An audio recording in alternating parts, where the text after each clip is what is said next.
Assalamu alaikum wa rahmatullahi wa barakatuh.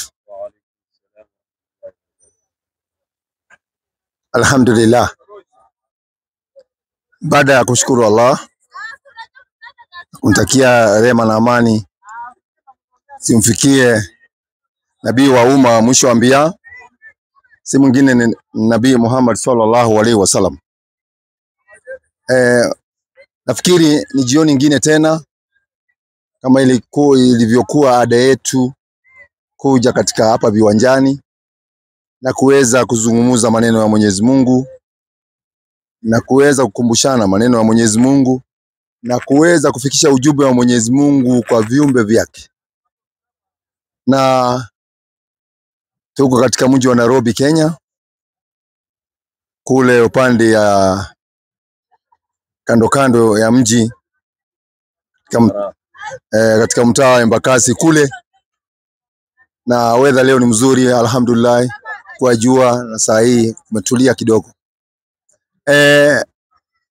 Bila kupoteza wakati nitaenda moja kwa moja kwa muulizaji maswali. Na kwa majina, mimi naitwa Hassan Kariuki, mimi ni Muislamu kama wanabii wengine kuanzia kwa Adam kufikia mpaka kwa Mtume Muhammad sallallahu alaihi wasallam. Na niko na kakangu hapa, naye pia ataweza kujitambulisha, aseme yeye ni nani, dini yake ni gani. Unajua kuna wengine wanakujaga hapa pia, kuna wengine hata wana dini. Maedhis wanakujaga sana. Wanasema si hawa, they are not Christian and they are not Muslims. So kakangu unaitwaje? Shadrack, wewe si mgeni katika uwanja. Wewe ni mtu wa hapa uwanjani, ama sio? Kabisa. Sasa Shadrack, ni maswali gani ambaye leo ungetaka kutuuliza? Tuone kama tutayajibu. Tukishindwa pia tuko na mashaka wamo, tutawauliza. Sawa? Unajua kila mjuzi kuna mjuzi zaidi kuliko yeye, sawa? So hebu tuambie unataka kutuuliza nini leo? Swali langu la kwanza, nauliza Muhammad na Yesu, nani alikuja wa kwanza? Swali lake anauliza Muhammad na Yesu, nani alikuja kwanza? Aliyekuja kwanza ni Isa bin Maryam ambaye mnamuita Yesu. Alikuja mbele ya Nabii Muhammad na wameachana na takriban Muhammad sallallahu alaihi wasallam, na wameachana na miaka takriban miaka karibu 600, almost 600 years wameachana. Na kati ya Yesu na Musa ni kama miaka 2000. Na unaona? Naam. Na nikisema kulingana na mimi, nikisema Quran, mlitoka Biblia, naweza kuwa nadanganya? Hiyo ni maajabu ya hiyo ni sarakasi. Hiyo ni sababu moja, wacha nimalizie. Malizia tu, hakuna sababu moja. Kuna vitu zenye zimesema kwa Quran ambazo zinafanana na zenye ziko kwa Biblia.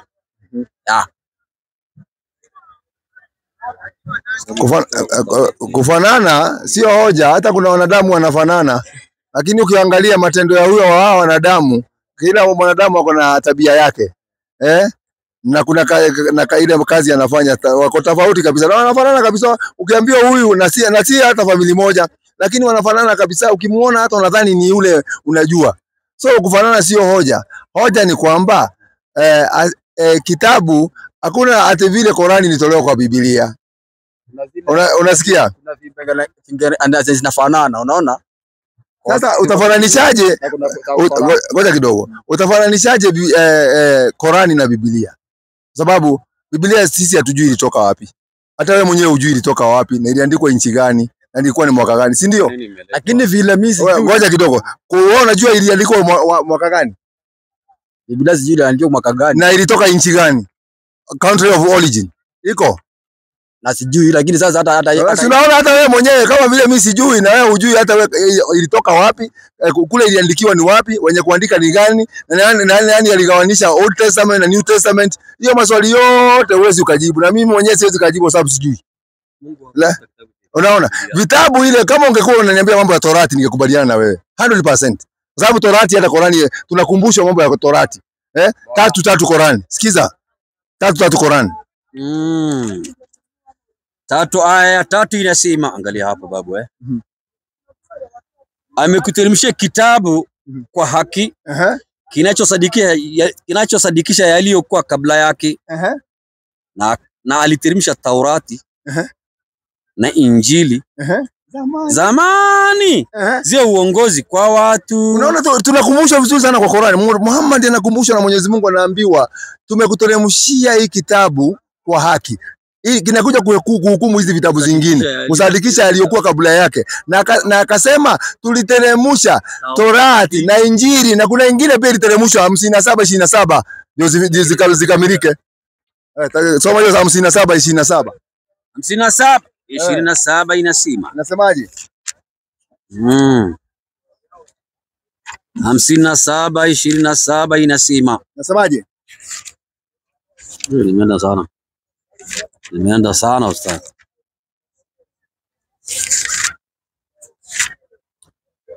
57:27 ndio hiyo. 27 ndio hiyo baba.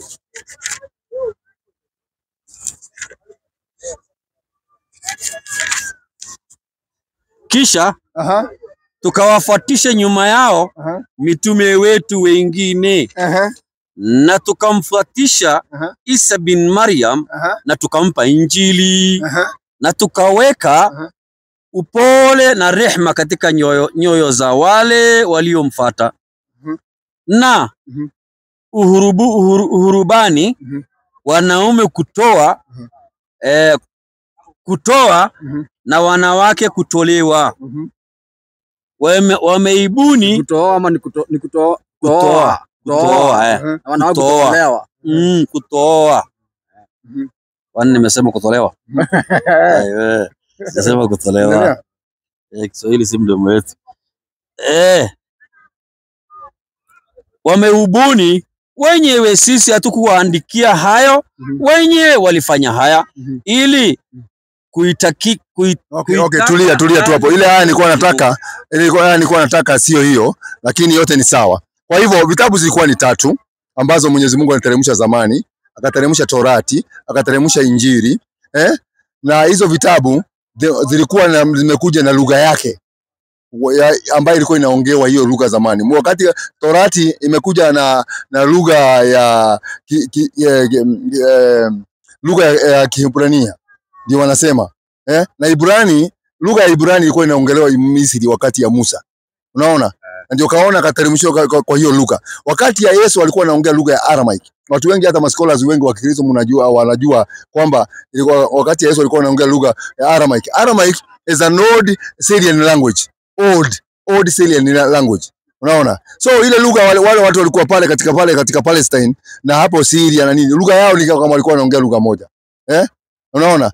Hiyo ni lugha ya Kiarabu ile ya zamani, ndio hiyo sasa walikuwa imeteremshwa naye. So sisi tunaamini hizo vitabu 3, lakini hii nyingine unaniambia ati Qur'ani ilitolewa kwa Biblia. Biblia labda kwanza tuambie ilitoka wapi ndio tujue kweli Qur'ani imetolewa kwa Biblia. Na kama hauna hiyo useme una, tuendelee mbele. Tuendelee mbele. Ukisikia mwanaume akisema hivyo basi tunatulia tu.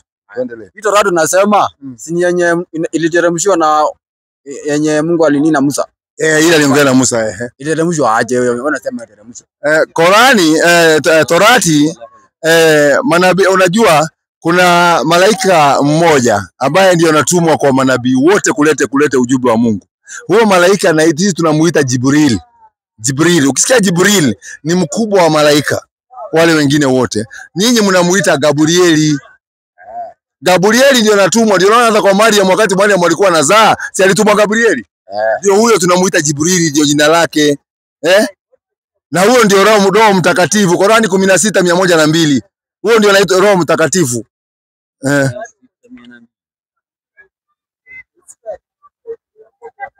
16:200 nasema. Inasemaje?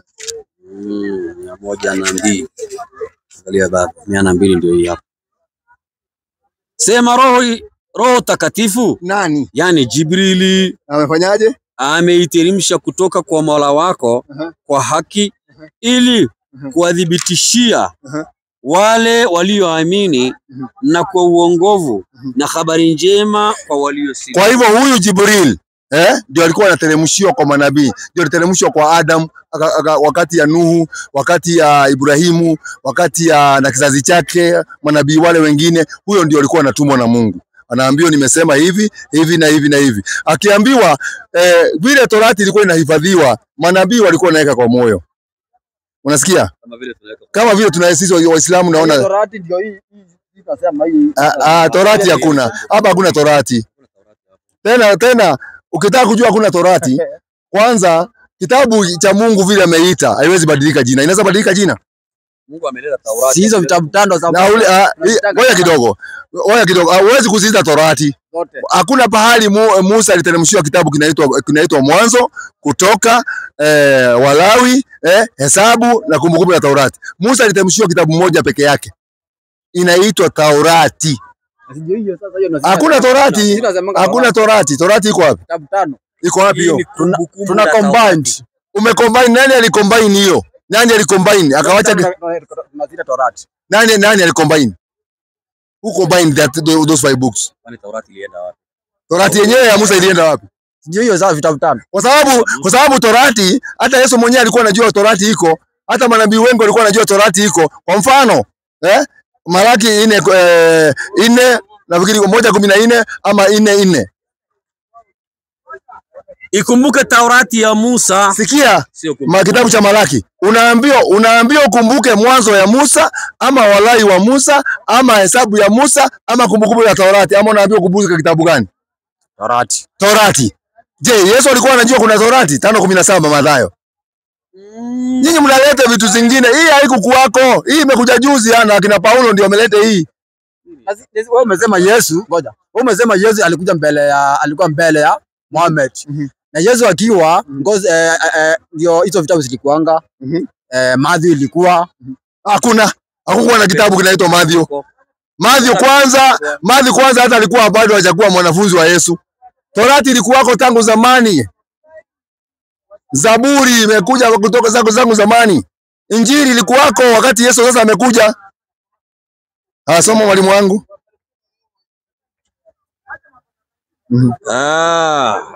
Inasema hivi.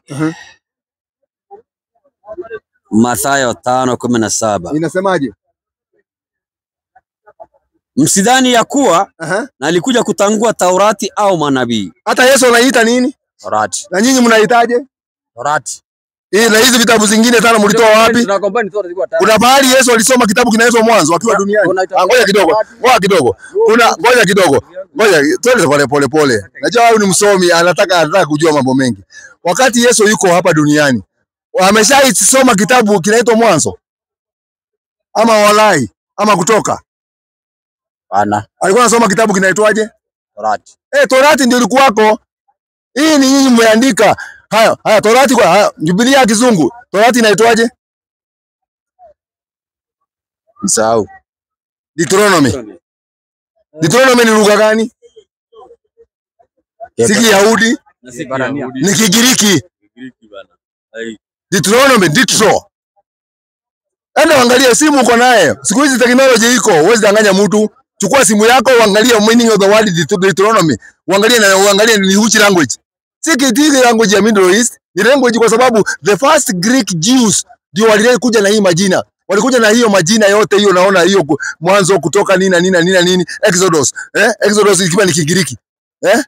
Hiyo yote numbers nini lugha ya Kigiriki. Ndio naona wakakuja na jina inaitwa sinagogi. Sinagogi katika ilikuwa ni pahali ya kuabudia ya Wagiriki. Pahali wanaabudia wana miungu zao kama Olympus, Zeus, nini. Haya, temple ilikuja na Waroma. Jina kutoka Middle East. Unajua watu wanafikiria majina imetoka Middle East. Temple imekuja na Roma, wakati ya Roman Empire. Hawa walikuwa na temple ambazo wanapeleka mungu wao kama Pluto, Mars, Jupiter, miungu zao wanaenda kutolea kafara pale. Hiyo majina wakakuja wakaweka kwa kitabu. Na watu wanaamini ni kitu iko na haikuwa. Someni mpaka historia muone. Mambo mengi unakuta iliwekwa wakati ya Roman Empire.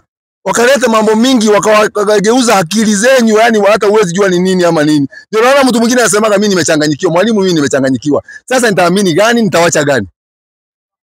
Kwa sababu ya nini? Mambo vile ilibadilishwa. Mambo mengi ilibadilishwa. Ukaleta kwa mfano, wacha nikupe mfano ukiwa hai. Tunaenda Christmas. Ililetwa na nani?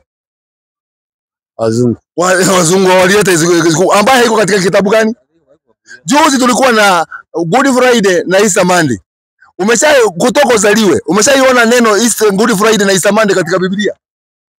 Hakuna. Kwa hivyo ni vitu ambazo mnaletewa na haiko kwa vitabu na mnafuata tu. Unapokea tu. Usipokee. Si kama Muislamu mimi huwezi kunidanganya. Atakuja uniambia hata mtoto mdogo wa Kiislamu huwezi mdanganya. Kwa sababu kwanza amepelekwa shule, amesomeshwa Qurani. Anajua hii ni right na hata ukisoma Qurani hivi usome makosa, mtoto wa Kiislamu anakuambia, mtoto mdogo anakuambia baba umesoma vibaya. Haijasema hivyo.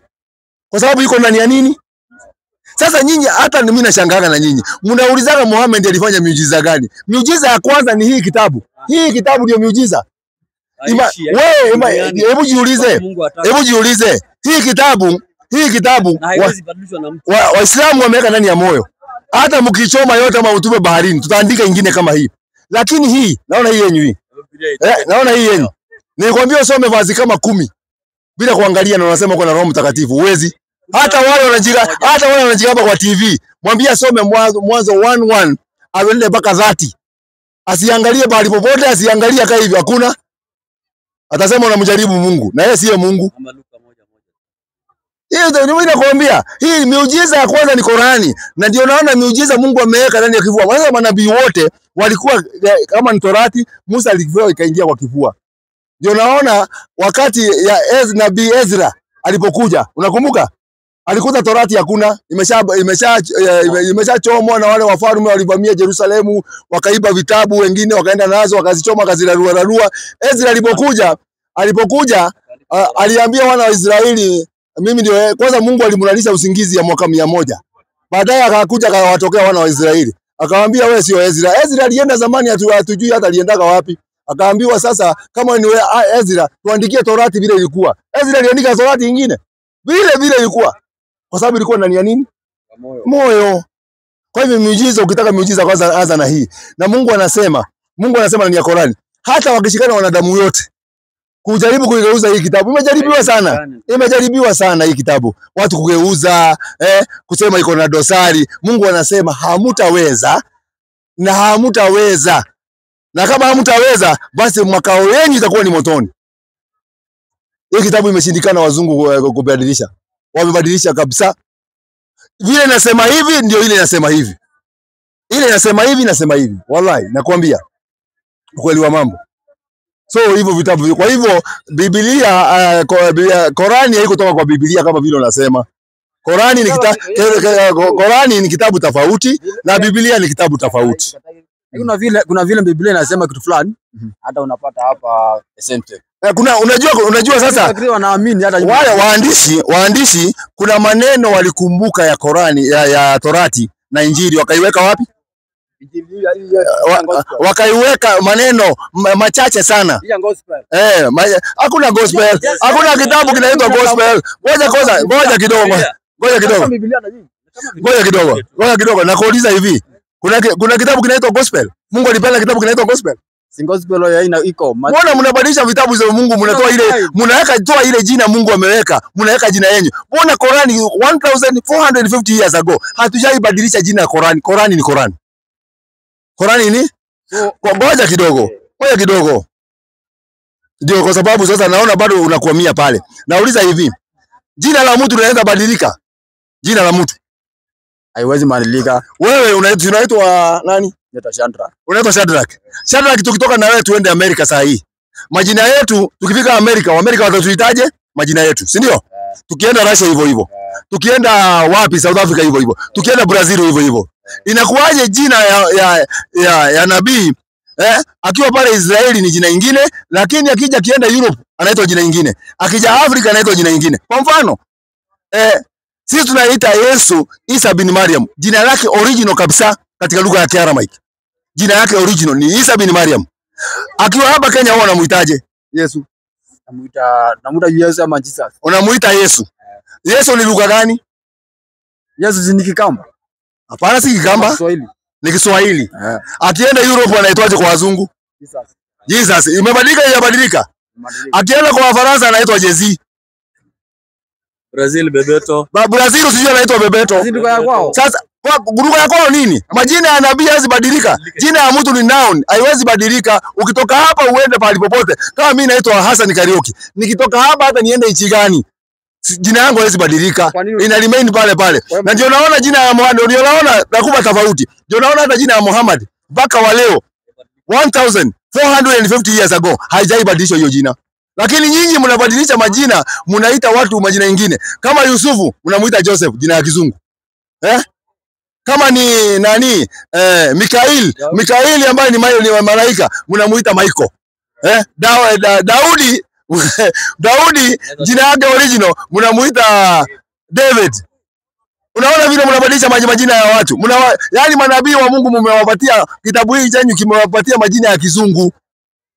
Wewe wakati ulizaliwa na mamako uliitwa Kariuki si ndio? Mbona haijabadilika? Hii mbona saa hizi unaitwa umesema ingine?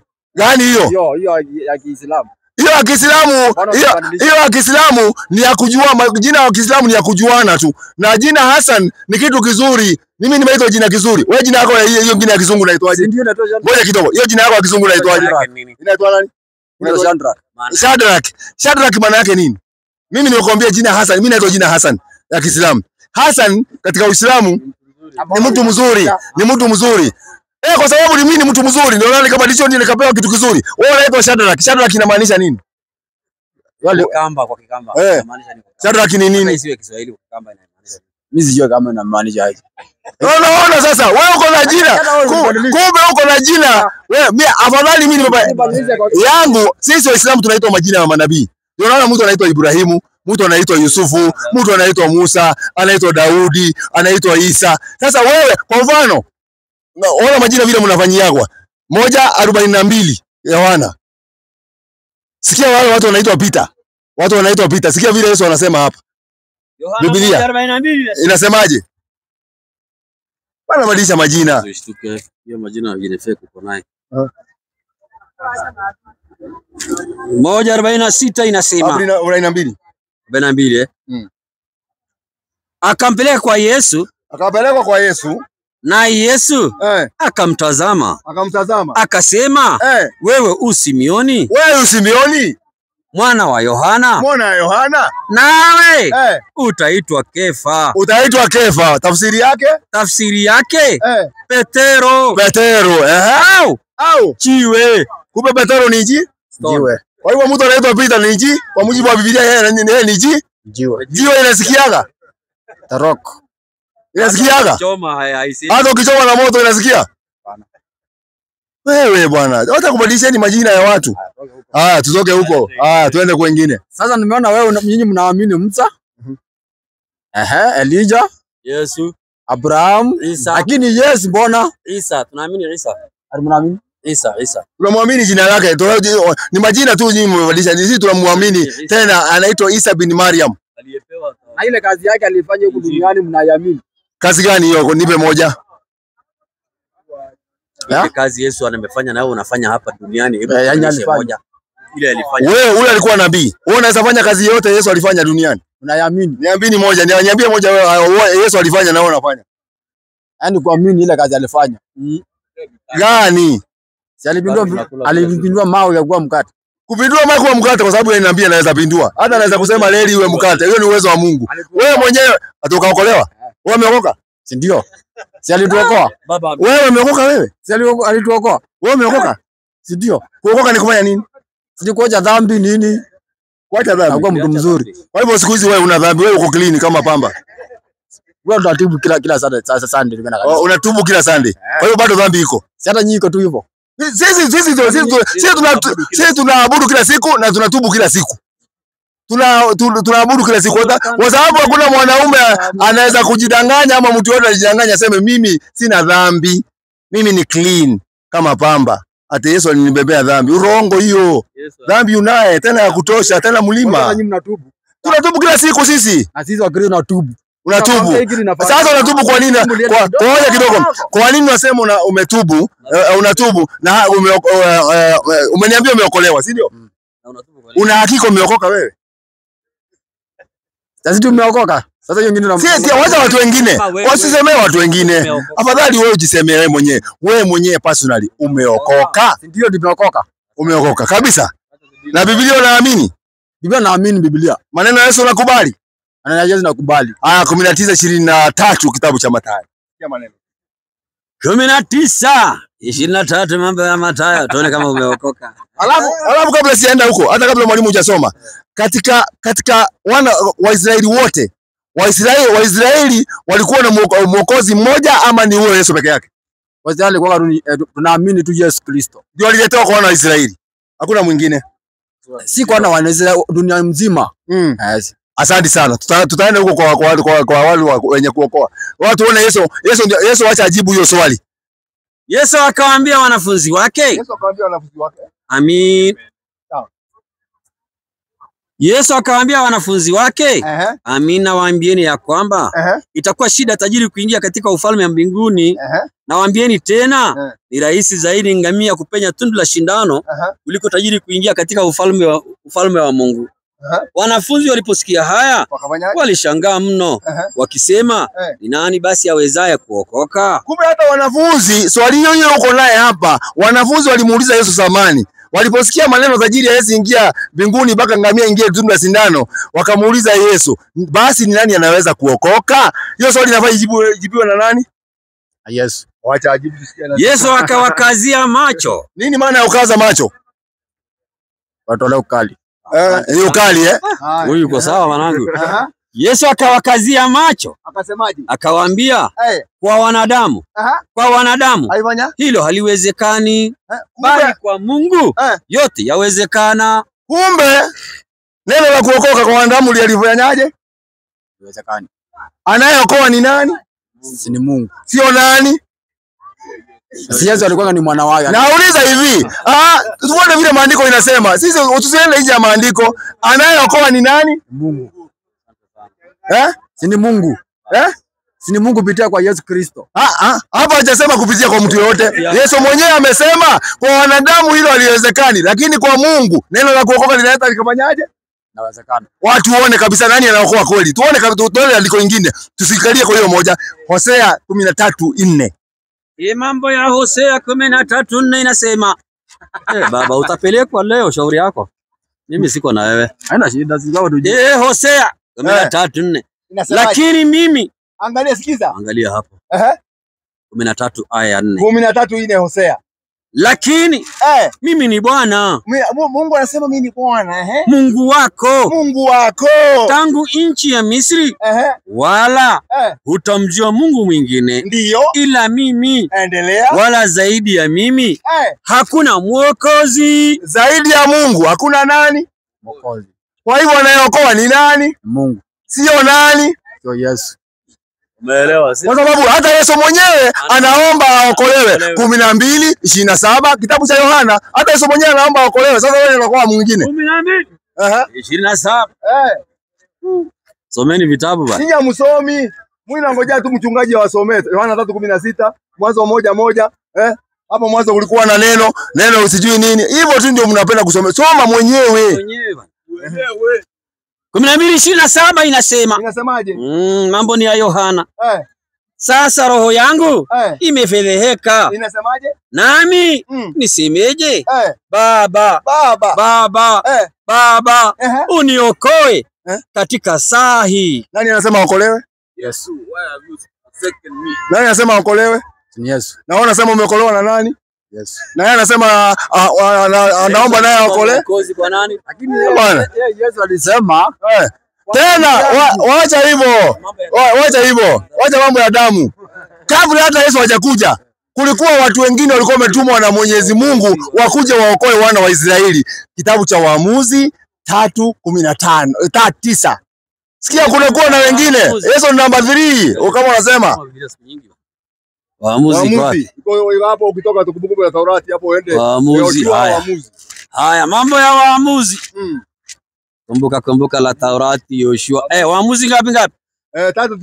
3:9. Sikiza mwokozi. Unafikiri Yesu ndio aliletwa mara ya kwanza kuokoa wana wa Israeli? Kulikuwa wengine wametumwa na Mungu kabla yake. 3:9 inasema, kisha wana wa Israeli, angalia hapa. Hosea Waamuzi 3 aya 9. Kisha wana wa Israeli wakafanyaje? walipomlingana Ehe, Bwana, ndio. Bwana akawainulia wana wa Israeli mwokozi Nani huyo? aliyewaokoa, yani Othnieli Kumbe kabla hata Wakanezi. kumbe kabla usifunge bado tunaendelea hapo. Kumbe kabla hata Yesu hajakuja, wana wa Israeli walikuwa wametumia mwokozi mwingi anaitwa Othnieli. Soma 15 watatu ndio huyo. 15 inasema 15. Soma 15. Lakini wana wa Israeli walipomlilia Bwana, wakafanyaje? Bwana akawainulia mwokozi. Nani huyo? Ehuda mwana wa Gera. Kumbe wakozi sasa ni wangapi kwa wana wa Israeli? Kwa hivyo sio Yesu peke yake. Mimi nimesema ama ni kitabu? Sasa someni vitabu. Someni vitabu. Acheni mchezo. Tena kuokoka sio saa hii. Ngoja kidogo. Ule tulia kidogo baba. Tulia kidogo baba. Kwanza sikiza. Kwanza kuokoka sio saa hii. Kuokoka watu wanaokoka siku ya mwisho. Wakati utapoambiwa na Mungu ingia paradise ndio ile na moto ndio ile. Sasa ule mtu ataingia paradise atakuwa ameokoka. Kabisa. Wokovu unapatikana siku ya mwisho kulingana na Biblia hivi inasema. Petro, tuanze na Yesu kwanza. Yesu anasemaje? 24:13. Mathayo. 24:13, mambo ni ya Mathayo inasema. Sikiza baba. 24:13. 24:13, mambo ni ya Mathayo. Inasema hivi, lakini mwenye kuvumilia hata mwisho ndiye atakayeokoka. Mwisho umefika? Bado. Na Yesu anasema mwenye kuvumilia mpaka mwisho ndio atakayefanyaje? Okoka. Petro wa kwanza 1:5. Inasemaje? Na mwisho hatujafika, tuko duniani bado. Wanasema okoka na uko hapa. Bado. Petro wa kwanza 1:5 inasema. Nanyi mnalindwa na nguvu za Mungu kwa njia ya imani hata mpate uokovu ulio tayari kufunuliwa wakati wa mwisho. Kumbe wokovu ni wakati wa mwisho. Na mwisho bado mwisho. Kwa hivyo bado hujaokoka bado. Usijidanganye, hujaokoka. Mambo ni namna hiyo. Swali kuna ingine ama nichukue swali ingine? Ya mwisho. Ya mwisho. Naona wakereketo wanafurahi hapa. Kuna hizo swali nilikuwa nimenguzia sadaka. Unaingia sadaka? Wewe utafukuzwa kanisani shauri. Bana. Haya wewe leta tu swali. Tunajibu tu. Nyinyi mnatoanga sadaka? Waislamu tunatoa sadaka. Lakini sadaka ya Waislamu ni tofauti sana na watu wengine. Sadaka yetu, sikia vile Qur'ani inasema sadaka. Waislamu sisi tunatoa sadaka. Na hii swali ya sadaka tuliwaambia msizine mkituuliza hii swali. Mapasa wengine wanatupigia simu wanasema nyinyi mnatuharibia maneno. So nitajibu leo, lakini leo ni siku ya mwisho. Usilete hiyo swali. Hiyo swali msituletee sana hiyo swali. Msiletee, lakini nitaiongelea kwa sababu ameuliza. Kwa sababu wewe mwenyewe ndio ameuliza, nitamjibu. Haya, soma Qur'ani 9:60. Angalia hapo. Inasemaje Qur'ani? Tena inaanza na sadaka. Sadaka upewa watu hawa mafakiri na maskini. Kumbe sisi Waislamu tu. Maliza tena. Wako wengi tu wale wanafaa kupewa. Wako wengi wale wanataka kupewa. Sikia. Sijali tutakufundisha. Sadaka upewa watu hawa mafakiri na maskini na wanaozitumikia na wanaotiwa nguvu nyoyo zao juu ya Uislamu na katika kuwapa ungwana watumwa na katika kuwasaidia wenye madeni na katika kuitengeneza mambo aliyoamrisha Mwenyezi Mungu na katika kupewa wasafiri walioharibikiwa na safari. Ni faradhi inayotoka kwa Mwenyezi Mungu. Unasikia vile niko na watu wengi? Hapa ngoja, kuna mbio. Swali kwa walioharibikiwa. Walioitumikia. Nani hao? Walioitumikia hiyo sadaka ni ule mwenye kuichunga. Kwa sababu Waislamu tuna kitu tunaita kwa Baitul-Mal. Baitul-Mal hapa Kenya hatuna hiyo. Lakini ukienda katika nchi zingine, yani ule mweka hazina ule, ule ambaye anaichunga, anapata mshahara kutoka hiyo, mwenye kuweka hazina, mwenye kuitumikia. Unasikia? Inawekwa pahali inachungwa. Inaitwa, si Waislamu tunaitaka Baitul-Mal. Lakini hapa kwetu Kenya hakuna hiyo. Labda nchi za Arabuni kule utapata kitu kama hiyo. Ama wakati ya manabii, hata wakati ya mtume ilikuwa. Wakati ya mtume ilikuwa hiyo Baitul-Mal, inawekwa chakula, inawekwa pesa, nini kila kitu. Mtu akija akiwa na njaa anapewa, mtu kama ana shida anasaidiwa. Sisi ndio tunafanyaga hivyo Waislamu. Na kulipia watu madeni. Waislamu wanalipia watu madeni. Pengine mtu ako na deni, kwa sababu katika sheria mbaya ni mbaya sana ni ukufa ukiwa na deni. Deni mtume alisema lazima mtu alipe deni kabla hajakufa. Nasikia? Kwa hivyo, lakini nyinyi kulipania deni, nyinyi unalipiana deni. Haya, sadaka goya, turudi kwa sadaka kwenyu sasa. Sadaka kwenyu mnapeaga nani? Sadaka kwetu inasemekana inafaa iliwe na mchungaji. Wenye tu kwa kanisani wanatumika sana mchungaji. Mchungaji. Sasa kuna pahali popote katika Biblia inasema sadaka ipewe mchungaji. Ana mkono ya kufanya kazi. Yeye ako pale kila 24/7. Nauliza hivi, hiyo ni sawa? Awe pale 24/7 ni sawa? Awe pale 24/7 ni sawa? Lakini tunafuata maandiko. Kuna andiko yoyote inasema mchungaji apewe pesa?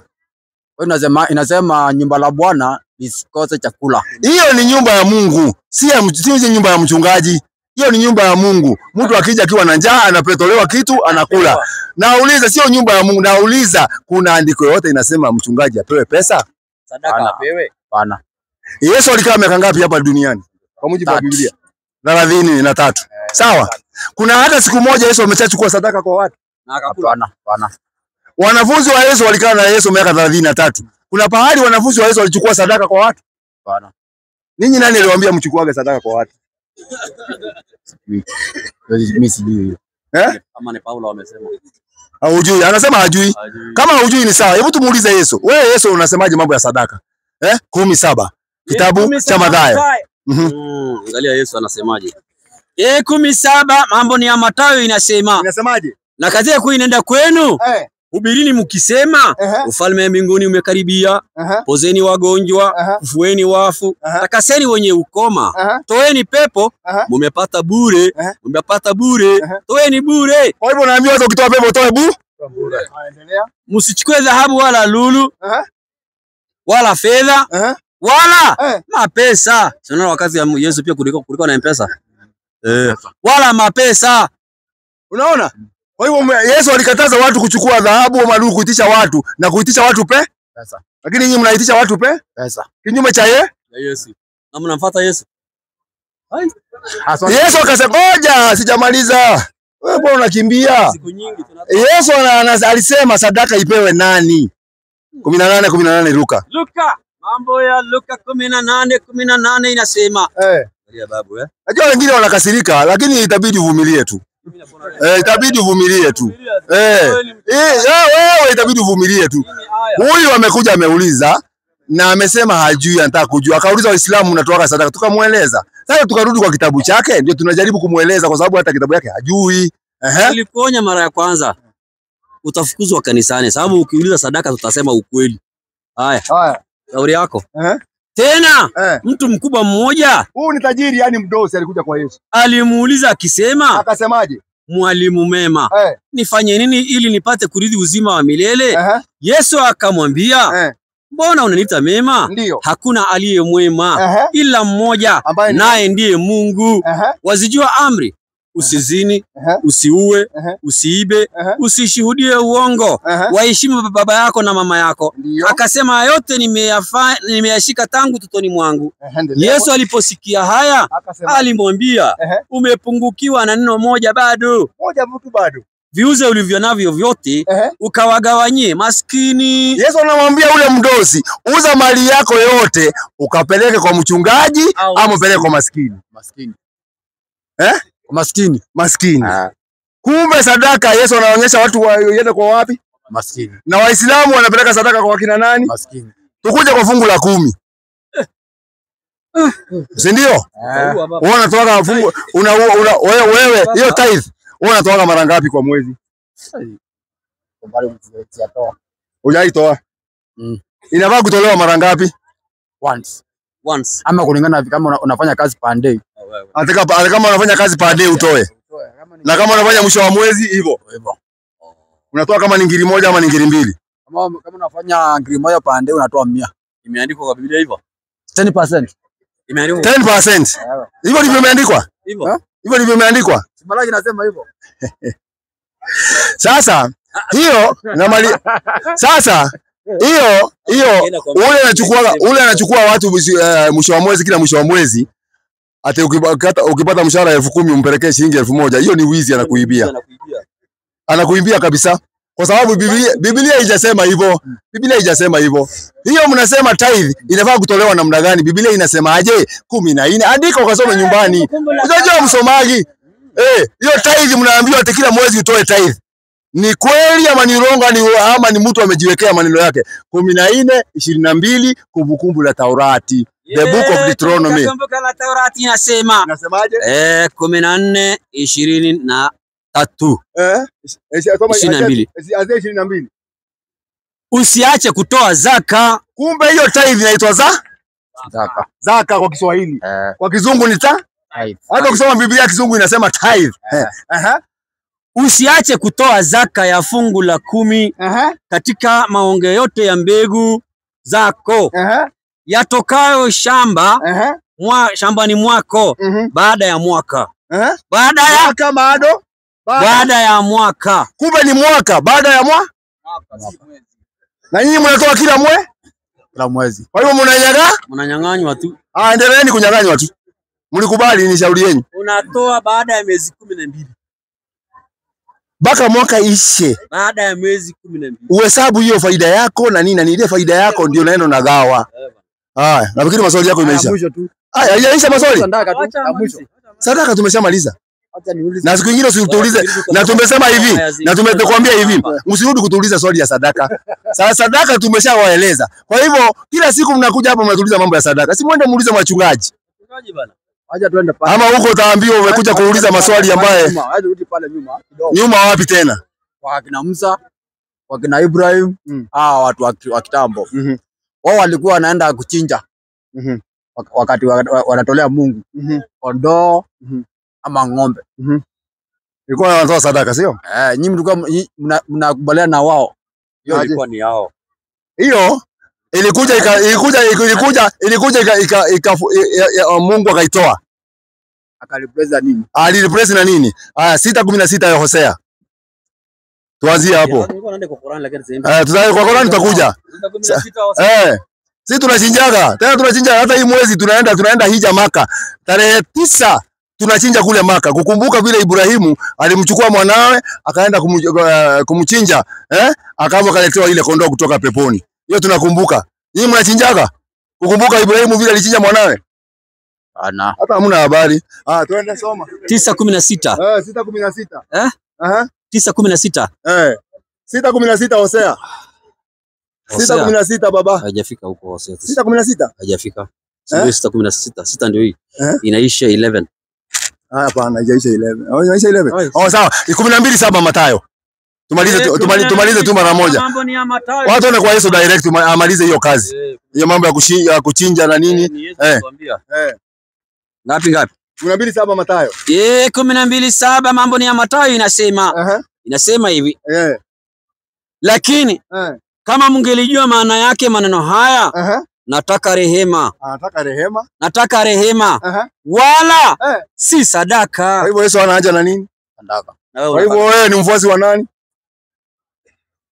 Wewe ni mfuasi wa nani? Yesu hataki sadaka. Kwa hivyo na yeye kwa hivyo hataki sadaka, na wewe ufai utake nini? Ufai kuchukua sadaka unafaa kutoa. Nafikiri maswali yake imeisha sasa. Ati anaitwa incoming pastor. Wewe. Lakini shida yake kanisa yake iko na watu 7. Hilo shida. Haya. Ambia watu majina yako na ulete swali lako. Usiseme ati tumekataa. Wewe ni wale wanabariki neno kwa matatu. Kwanza nataka nishukuru kwa hii wakati kwa neema ya Mungu. Naam. Kitu cha kwanza ama swali la kwanza. Kwanza majina yako uliambia watu unaitwa nani? Mimi naitwa Willy. Unaitwa Willy. Ya. Swali lako unataka kutulia sisi Waislamu? Swali langu liko katika Qur'an. Naona mama yetu ako na maswali pale lakini wewe fundishwa na mchungaji hapo. Wewe hakuna ubaya. Wacha fundishwa na mchungaji. Swali langu liko katika Qur'ani 4:34. Qur'ani 4:30. Sasa tuisome kwanza ndio uulize swali. Haya tusome. 4:34 inasema wanaume wawe ni walinzi wa wanawake kwa sababu Mwenyezi Mungu ameifadhilisha baadhi yao kuliko wengine. Haya uliza swali lako. Endelea. Maliza. Hajamaliza. Na kwa sababu ya mali zao wanazozitoa, basi wanawake wema ni wale wenye kutii, wanajihifadhi hata wasipokuwepo waume zao. Kwa kuwa Mwenyezi Mungu amewaamrisha wajihifadhi, na wanawake ambao mnaona uasi wao kwenu waonyeni na wachieni peke yao katika vitanda na wapigeni, na kama wanakutini msiwatafutie njia ya kuwaudhi bure. Sasa swali limekuwa hapo. Yenye na uruhusu nyinyi mpige wake zenu muache peke yao kwa vitanda. Haya, wakifanya nini? Wakifanya nini? Rudia andiko usikize vizuri hapo juu. Rudia mwalimu. Wewe unawachekea chekeanga. Kama mwalimu. Wanaume, mwambieni mchungaji aache kudanganya mama. Ama anajiamini aje hapa. Mkutano ni moja hapa. Kama anajiamini aje Kama namna gani? Aje hapa acha kudanganya mama. Wanaume wawe ni walinzi wa wanawake. Wewe unajua maana ya mlinzi? Kwa Kiswahili, kwa Kiingereza ni security.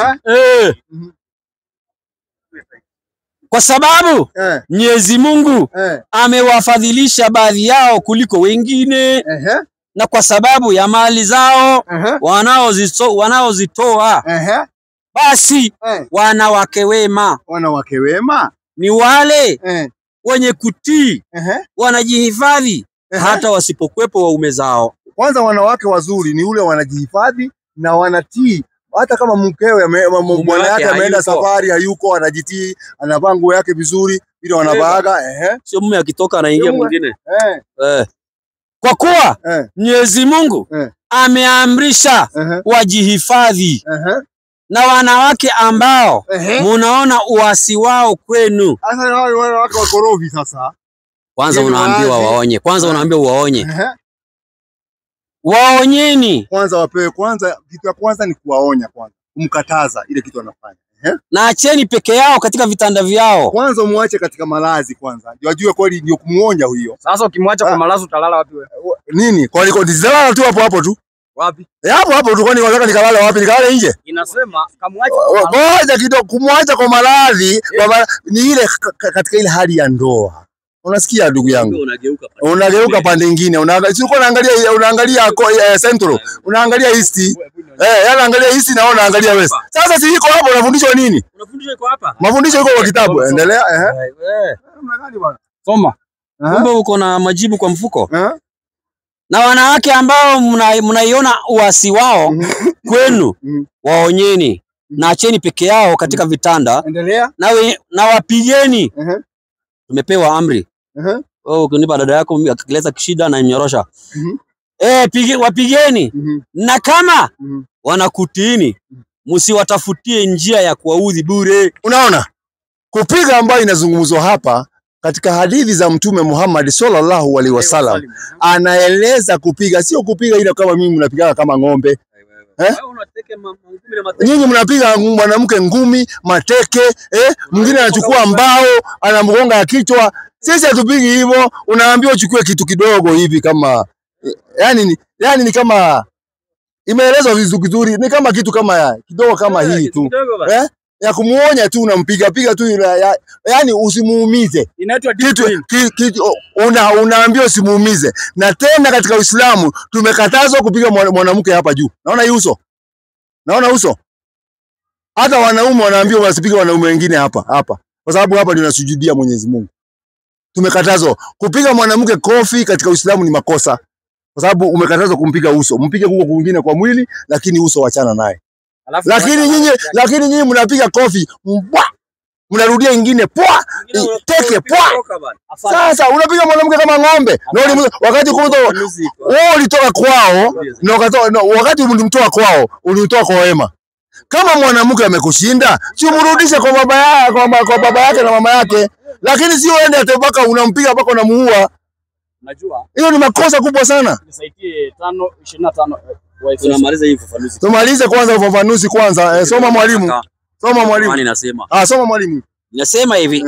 Hapa inaambia wanaume wawe ndio wenye amri juu ya wake zao. Wawaendeshe mwendo mzuri.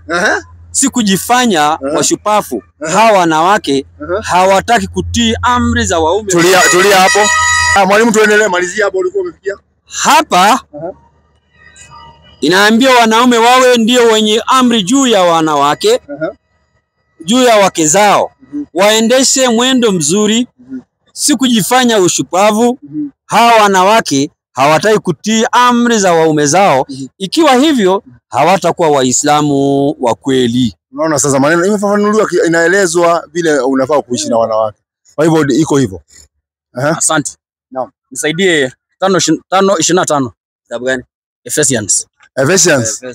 Barua, ungesema barua ya Paulo. Si kitabu, ungesema barua. Hii ni barua.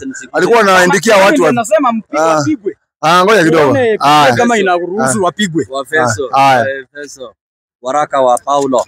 Hii si maneno ya Yesu, ni waraka wa. Hii maneno, hii ni barua. Mungu ameandikia watu. Ni kama Kariuki andike barua. Barua kwa Wamasai, barua kwa Wasomali, barua kwa nini? Ni barua. Tunasoma barua ya mtu. Tunasoma barua ya mtu, ujue ni barua ya mtu tunasoma. Chakataa, lakini tusome. Tunasoma barua ya mtu. Waefeso 5:25. Waefeso 5:25 barua ya Paulo. Inasema nini? 5:25 inasema, uje si maneno ya Yesu. Enyi waume, wapendeni wake zenu. Wapendeni wake zenu, si kuwapiga. Hata sisi tumeambiwa na Qur'ani tuwapende. Lakini Qur'ani inasema wapigwe. Enyi waume. Ngoja kidogo mwalimu. Wewe, Wakristo wanapigaga wanawake wao wakikosea ama wapigaga? Ngoja kidogo, wanawapigaga ama wapigaga? Mimi siongea ukweli na waope Mungu. Mungu anakuona. Ngoja kidogo. Mungu anakuona vizuri sana. Sasa nauliza, mnapigaga wanawake ama mpigaga? Mimi sipigangi kulingana na Biblia. Hiyo ni urongo yako. Penda. Imeandikwa penda. Ina maana wewe ni wale wanachapwa na wamama. Imeandikwa penda. Maliza hiyo. Imeisha hivyo. Imeisha, hii ni barua. Na imeisha hivyo. This is a letter to someone. Hii si maneno ya Yesu. Okay. Na hiyo si maneno ya Mungu. Hiyo ni is a letter written to somebody else. Unatuambia ni maneno ya Mungu? Tena waraka kwa barua kwa Ephesians. Haya. Twende kwa Qur'an. Qur'ani ngapi? Twende kwa Qur'an. Ngapi? Sasa naona hapa. Sasa nini? 47:19. 47:19 Qur'ani. Mashallah. Basi mwezo basi ndio hivyo. Unajua anaenda wapi? 47:19. Allahu Akbar. 47:19. Jua ya kwamba hakuna aabudiwaye kwa haki ila Mwenyezi Mungu. Naomba maghfira kwa dhambi zako na dhambi za Waislamu wanaume na Waislamu wanawake. Sasa Muhammad ana dhambi wanaume Waislamu. Ngoja kidogo haisomwe. Hapo uulize tu. Usiwe na wasiwasi. Wewe unakonda. Usikonde. Mambo sawa. Unaona mimi? Haya. Yeye niko sawa. Kukula yeye umeona ni kukula nguruwe. Unajua kukula nguruwe sana. Na nyinyi kukula sungura. Sungura ni halali bana. Si imeandikwa mnakula. Soma. Jua ya kwamba hakuna aabudiwaye kwa haki ila Mwenyezi Mungu. Naomba maghfira kwa dhambi zako na dhambi za Waislamu wanaume na Waislamu wanawake. Na Mwenyezi Mungu anajua mahali penu pa kwenda na kurudi na mahali penu pa kukaa. Sasa swali langu. Muhammad ni dhambi gani ako nayo? Hapa kuna Muhammad useke hapa kama Muhammad. Hii ni kitabu cha Muhammad. Muhammad, soma juu. Wewe, hakuna Muhammad hapo. Soma juu ni kitabu. Omba maghfira ya dhambi zako. Tunaambiwa tuombe maghfira. Tunaambiwa sisi Waislamu. tuombe maghfira ya dhambi zetu, kwa sababu hakuna mwanadamu akoseaji. Mnajaribu Ngoja kidogo. Endelea, maliza. mnajaribu kunichanganya. Tena si ngoja kidogo. Huyo Muhammad inasema amesamehewa dhambi na sisi Waislamu tumesamehewa dhambi. Sote Waislamu kila mwaka mwezi wa Ramadhani tunasamehewa dhambi. Qurani 2:187. Kila mwaka. Sawa. Alafu mayai. Maliza hiyo ndio chukue swali lingine. Na hakika tulipo 187 Qurani 2:187.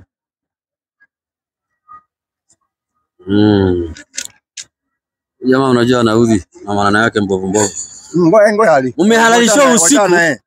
Unajua ana chuki sana. Muache bwana Ali. Muache please. Umehalalishiwa usiku wa saumu. Kuingiliana na wake zenu. Wao ni kama nguo kwenu zilizokugandeni mwilini. Na nyinyi ni kama nguo kwao. Mwenyezi Mungu anajua kwamba mlikuwa mkihiziana nafsi zenu. Kwa hivyo amekukubalieni toba yenu. Amekukubalieni toba yenu. Na amekusameheni. Kila tunasamehewa sisi. Kila mwaka tunasamehewa. Mwezi wa Ramadhani. Dhambi zote za mwaka hiyo yote inavutwa. Mungu anasema navuta. Ile ulifanya yote inavutwa. Na Mwenyezi Mungu na hakuna mwanadamu duniani. Ngoja.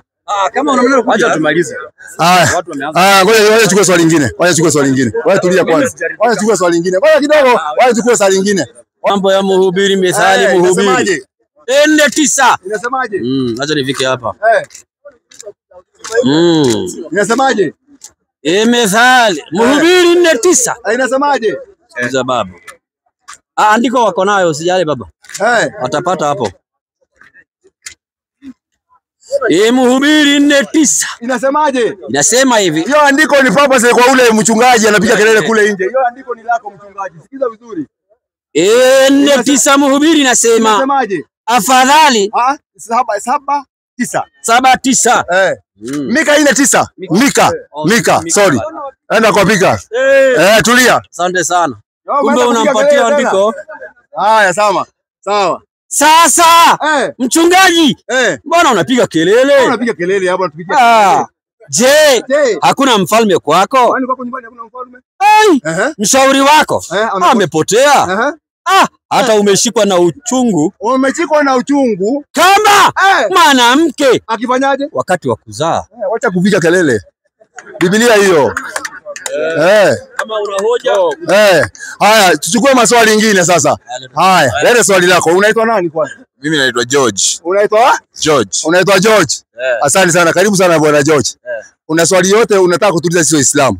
Na mara mingi tuulizageni maswali ya Kiislamu. Ndio mjue Uislamu. Sasa mara mingi mnatuuliza maswali ya Yesu, sijui ya nani, sijui nini, sijui kuokoka. Si mtuulize maswali ya Kiislamu ndio mjue Uislamu. Tunakujaga hapa ndio mtuulize maswali ya Kiislamu. Lakini tukija hapa unakuja unatuuliza hali ya Yesu, sijui ya nani, sijui sadaka, sijui nini. Si lazima tukombee. Kompea. Ni sawa. Swali yako ni gani? Swali yangu ilikuwa time yenye nilikuwa hapa kuna swali nilikuwa nakuuliza.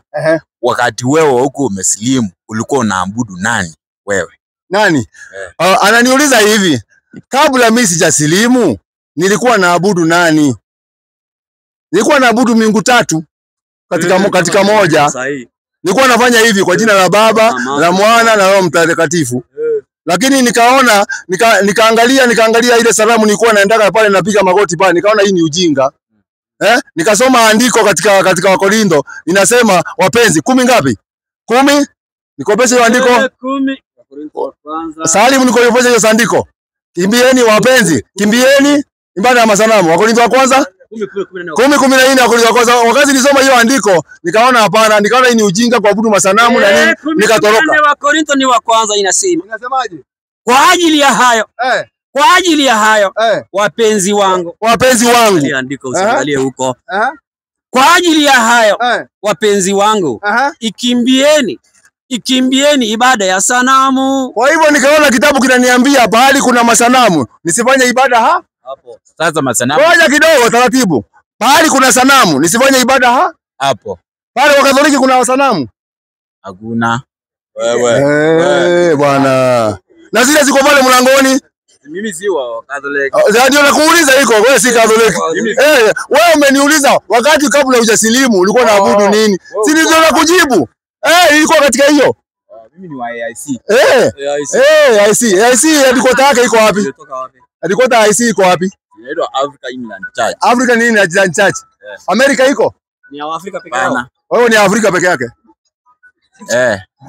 Asante sana. Asante sana. Haya. Una swali lingine? Niko na swali. Gani? Huku kwetu kwa Wakristo huwa tunaabudu mahali pamoja. Wanawake tuna mix mahali pamoja. Lakini kwenu mnatenganishwa. Mbona mnatenganishwa? Mnatenganishwa kama nyinyi mnachanganya kama kidheri Na tunaabudu binadamu si kidheri. Okay. Kwa hivyo nyinyi mnaabudu mkiwa yote pamoja. Yani tukiwa sijui kama sisi Waislamu tunaabudu wacha nikujibu kwanza Kiislamu. Kabla sijakuja kurudi kwako. Kiislamu ibada katika Uislamu maimamu wote ni wanaume. Huwezi kusikia Imamu Amina ama Aisha. Tunajua wanawake sauti yao ni ndogo. Hata Aisha ndio kwa pale kwa msikiti unasikia anasema Allahu Akbar. Hiyo utachao utakula viboko. Ngoja tulia na kujibu. Si umeuliza kitu nikujibu. Kwa hivyo kwa sababu Mungu amechagua wanaume ndio viongozi wa wanawake. Si wanawake viongozi wa wanaume. Na katika msikiti imegawanywa pande ya wanaume na pande ya wanawake. Kama msikiti ni kubwa, utakuta pengine wanawake wanasalia juu na wanaume wanasalia chini. Kama msikiti ni rumu moja, kuna pale nyingine msikiti wako pengine rumu moja mrefu hivi, inakatanishwa mara mbili. Inawekwa pasia katika wanawake wanasalia pande hii na kuna ukuta na wanaume wanasalia pande hii. Kwa sababu pale unaenda kumwabudu Mungu. Pale hujaenda mchezo. Sasa wewe unataka kuniambia mimi nasujudu hapa na mwanamke ako mbele yangu. Hiyo inaonyesha nini? Si naabudu Mungu. Hakuna kuabudu, hakuna ibada hapo. Hapo hakuna ibada. Hata mwanamke ataamini ako mbele yangu na mimi niko nyuma yake. Anasujudu. Mwanaume akili yake akiona mwanamke unajua akili inakorogeka. Wewe kama hujui hivyo. Najua lakini sasa wewe kwanza. Wewe tia kusema ati hujui. Wewe si unaenda kanisani? Ukimeshaenda kanisani sawa? Njeria amekuja. Njeria amekuja na kale kamini kako hapa. Fundi alisahau. Ushaona? Kamefika wapi? Hapa. Akikaa chini hivi anaekelea Biblia juu. Unaona shida hiyo ya kwanza? Ule naye mwingine akinyi amekuja na ile kati imefika hapa, imekatwa hapa, imefika hapa. Fundi pia hapa fundi alisahau pia. Hakuweka na pande hii nyingine. Na wewe uko umeweka katikati. Ibada inaendelea. Na hapa kuna kati, na hapa kuna ile mini. Je, ni ibada utaangalia ama utakonsentrate na hawa wawili? Ya akili yangu haiko kwa hawa. Uongo yako. Wewe acha uongo yako. Wacha kutuda. Wewe sasa hapo nakwambia hakuna ibada tena. Akili yako sasa ima kwa huyu, wewe unasema ai. Nisaidie Mungu. Nipate hii ama hii. Hii ama hii. Kwa hivyo ibada haifai kuongozwa na wanawake, na pia hata katika Biblia Waisraeli walikuwa wanakaa wanawake kando na wanaume kando. Zakaria 12:12. Nyinyi ndio mlikuja kuongeza hii. Haikukuwako zamani. Nani? Wewe si kwanza wewe unajua ni hadi boy. Kwanza wewe wakikuona, wacha tu. Jamaa atakumezea mate shauri yako.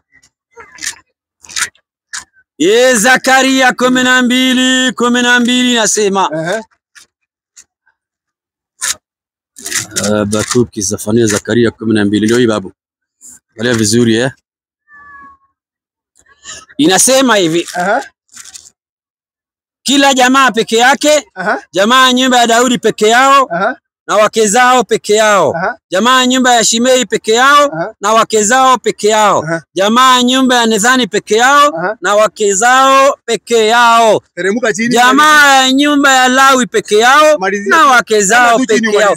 Jamaa zote zilizosalia, kila jamaa peke yake, na wake zao peke yao. Kumbe hata hao wana wa Israeli walikuwa wanakaa wanaume kivyao na wanawake kivyao. Kivyao. Lakini nyinyi mnachanganyia kama Ndio naona saa yote wasichana wanadungwa mimba. Hiyo. Wanadungwa na Wewe ndio nyinyi. Kwanza wewe. Hatari. Wewe alisamboi wewe hivi. Wewe uko hivi. Wewe ni hatari. Si Mungu ametukataza hizo mama. Mbona nifanye? Nini? Kwanza Hadi saa hii tusidanganyane. Tusidanganyane. Saa hii watu tukoje hiyo ipite kwanza. Ngoja tuendelee.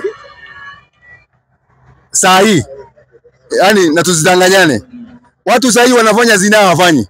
Zina zimejaa kila pahali kama uji. Watu wanazini na mke ya mtu, wanazini na msichana ya wenyewe. Wewe unaonaje mwanaume amekuja kwenye nyumbani amechukua dada yako amemzini? Amemjaza mimba. Ndoa ambayo ni haramu. Unaonaje? Unasikia raha? Nasikia vibaya sana. Unasikia vibaya. Kumbe zinaa ni kitu mbaya. Na ndio naona tunaambiwa hata katika Uislamu zinaa ni kitu kibaya sana. Qurani 17:32. Hii mambo ya kuzinizini, watu wanazini, watu wasichana wanadungwa mimba hapa, wasichana wanakuta wasichana shule hawaendi, 17:32. 17:32. Inasemaje? Ile babu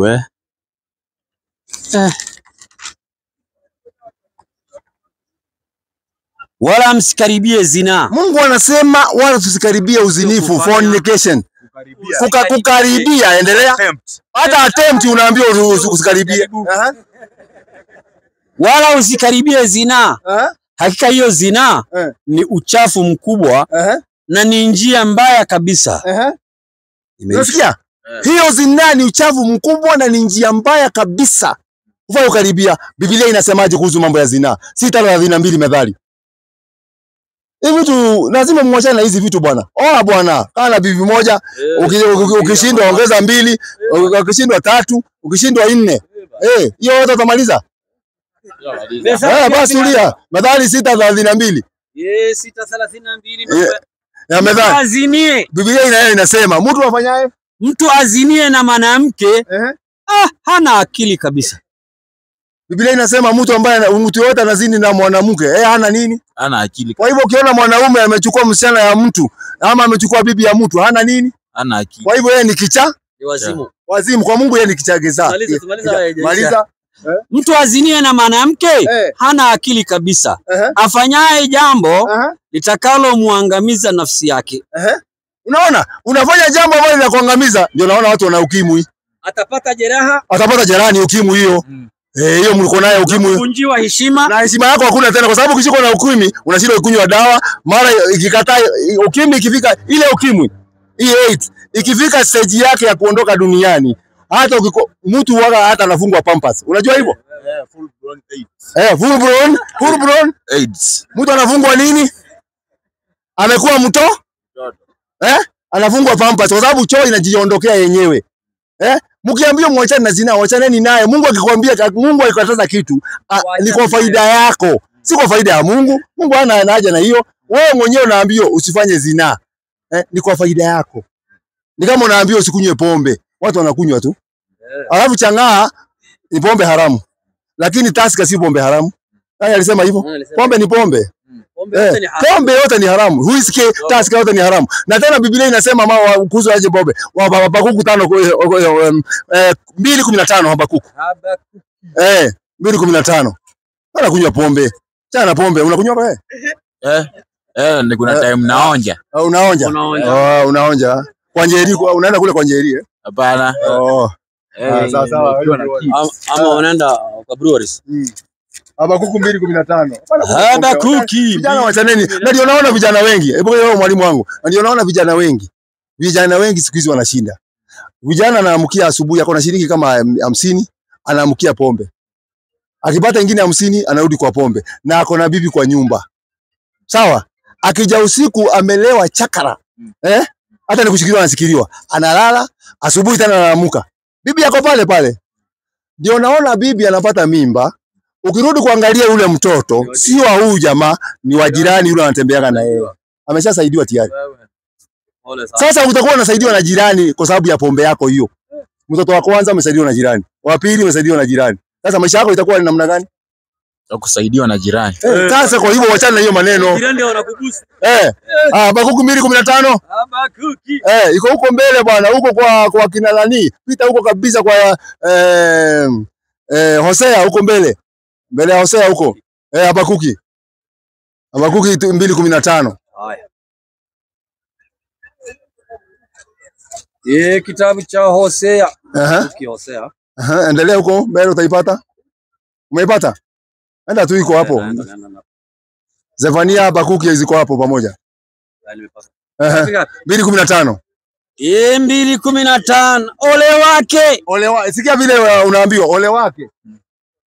Yeye ampaye jirani yake kileo. Kwanza Mungu anakuonya, ole wake mtu ambaye anamlevya mtu mwingine, jirani yake anampatia pombe. Anasema kunywa moja baridi moja moto. Moja baridi. Atataska ni mara kama simba.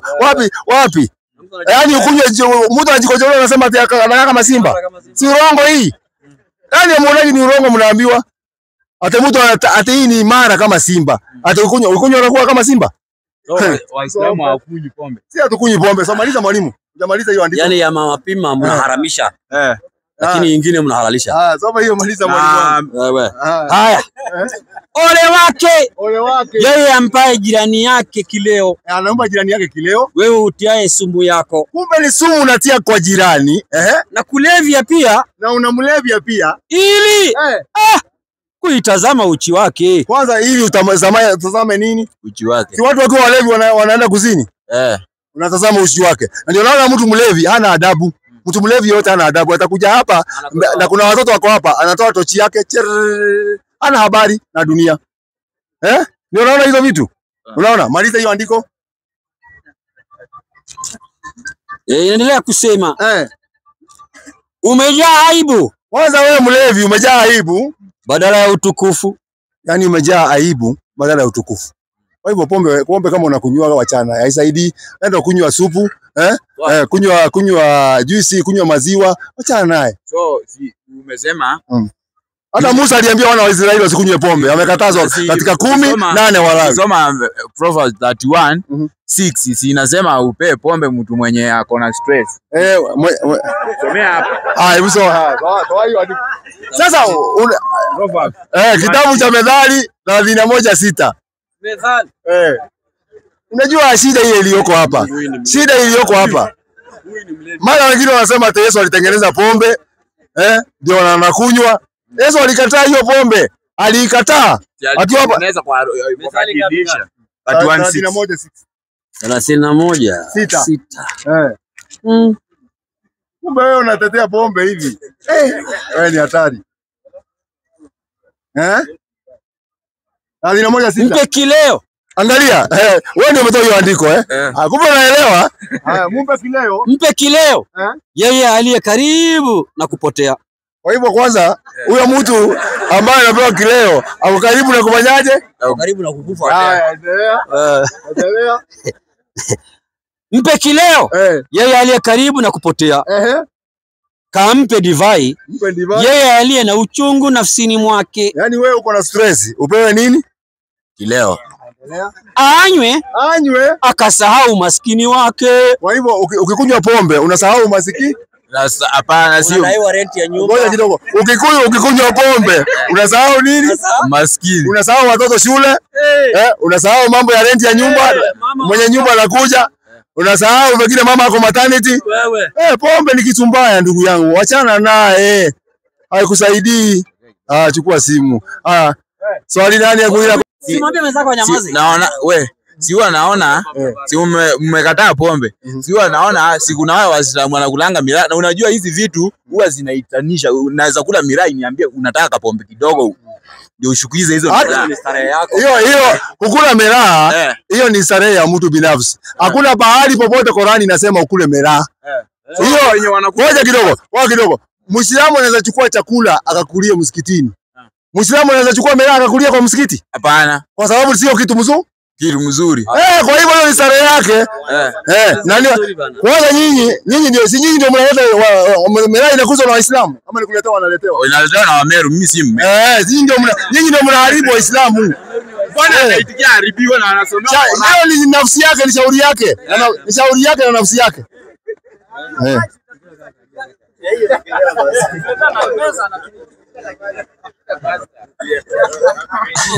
Amjamboni wote.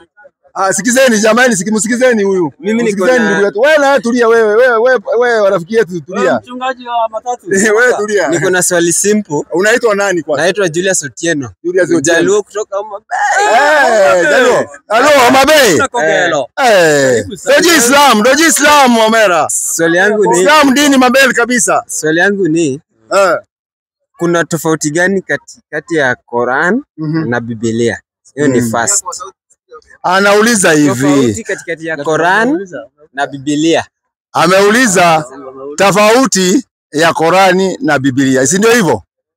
Okay, Qurani ni naanza na kitabu changu. Wewe nani? Please. Unaheshima bana.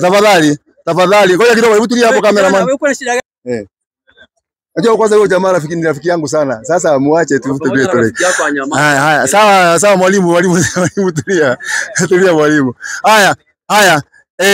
Ameuliza tofauti ya Qurani na Biblia. Mimi nitazungumzia kitabu changu kwa sababu ndio nakuwa naye nasoma Qurani. Qurani ni kitabu ambaye imeteremshwa kutoka kwa Mwenyezi Mungu. Qurani 45 soma 1. Qurani ni kitabu imeteremshwa kutoka kwa Mwenyezi Mungu. Na nitasoma nani akapewa ateremsha kwa Nabii Muhammad. Endelea. 45:1. Inasemaje? Ninasema hivi. Hamim. Uteremsho wa kitabu hiki ambaye ni Qurani imetoka kwa Mwenyezi Mungu. Imetoka kwa Mwenyezi Mungu. Mwenye nguvu na mwenye hikma. Kwa hivyo imetoka kwa Mwenyezi Mungu. Ilitoka kwa Mwenyezi Mungu, ilikujaje hapa duniani? Qurani 26 aya 192. Nakupatia nafasi, usio na wasiwasi. 26. 191. 192. Na hata 192 Sorry, nimeenda kwa 192 sawa. Inasema hivi. Na bila shaka hii Qurani ambayo unauliza ni uteremsho wa Mola wa walimwengu wote. Nani ameteremsha? Ameteremsha haya. Nani? Muisha sheria mwaminifu Jibrili. Ameteremsha malaika juu ya moyo wako ili uwe miongoni mwa waonyaji. Unaona? Imeteremshwa katika moyo wa Muhammad na Muhammad naye akatuletea sisi. Ndio unaona hata sisi Qurani iko kwa moyo. Sio hii imeandikwa hapo kwa kitabu. Hata hii kitabu iko andiko tutasoma Qurani. Sasa sikiza baba. Sasa wewe umeniuliza. Sasa Biblia hebu na wewe kwa sababu wewe ndio Mkristo, wewe ndio unasoma, hebu tuambie ilitoka wapi? Sisi tumekuambia Qurani imetoka wapi. Sasa unajua nikienda huko utasema ninaingilia kitabu yako. Sasa wewe mwenyewe nataka unielezee na mimi Muislamu nijue. Hii kitabu ilitoka wapi? Mwandishi nani? Iliandikiwa nchi gani? Wapi? So kulingana na beliefs ya Wakristo, kwa wale wako hapa wamebatizwa kwa maji mengi, kitu ya kwanza tunaambiwa, belief ya kwanza tunaambiwa, hata tukiwa shule tunaambiwa Bible is definition ya Biblia, it is a inspired written words of God. Wapi imeandisema hivyo? Hiyo ni Biblia. Unaona hapa tunaendaga na evidence. Kila kitu ukisema watu wameacha kazi zao wanakusikiza wewe na mimi. Na naweza ongea maneno niwapoteze na naweza ongea maneno niwasaidie. Na wewe pia unaweza ongea maneno wapoteze ama wasaidie. Kwa hivyo ukitoa kitu unatoa evidence. Kila kitu unasema unatoa evidence. Kila kitu unasoma toa evidence. Haya soma. Sijaruka but wacha ni hold hapo kidogo. Nyinyi mna believingi kwa faith? Kwanza jibu hii swali kwanza. Usitoroke, wacha ukimbia, unatoroka unaenda wapi? Sijatoroka. Usitoroke, tuambie hii kitabu ilitoka wapi? Iliandikiwa wapi? Nani mwandishi? Tuambie. Na kwa nini imeandikwa?